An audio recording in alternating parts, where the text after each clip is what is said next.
Hello, my name is Katrin Efkin, and I'll be talking about my 3 photos today.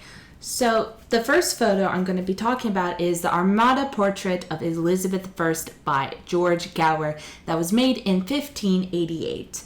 So, Elizabeth is meant to represent power combined with femininity. You can tell the feminine part is by her dress and by the amount of pearls, which represented femininity back then, and by basically how she's sitting instead of standing. But you'll also notice how she is very powerful and she's very ambitious. You can tell that by how she is pointing at the earth. And you can tell by that she's also kind of trying to show off her power by representing her biggest accomplishments, like the Spanish Armada that behind her in the painting.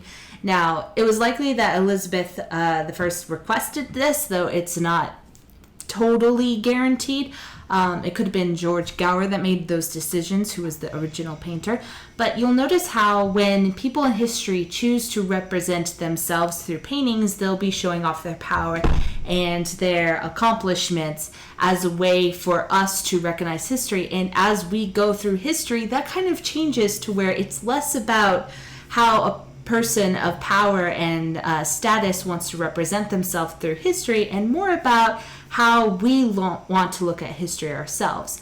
The next photo is Muhammad Ali versus Sonny Liston by Neil Leifer from 1965. You'll notice how this is also a photo that is supposed to represent somebody in power.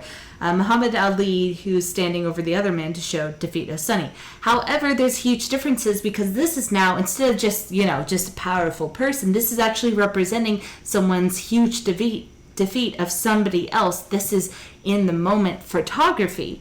And the photography was taken at the time very well, but you'll just notice that the photographer was very careful to make sure that Muhammad Ali looked very good in his photo. And he also, like Muhammad Ali, overcame a whole lot. So this is seen like it's a huge accomplishment, and this is like where the historic photo.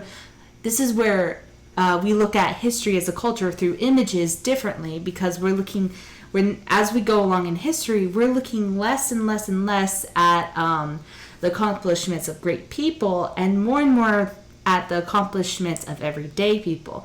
So you'll notice in 65 that will be a common theme.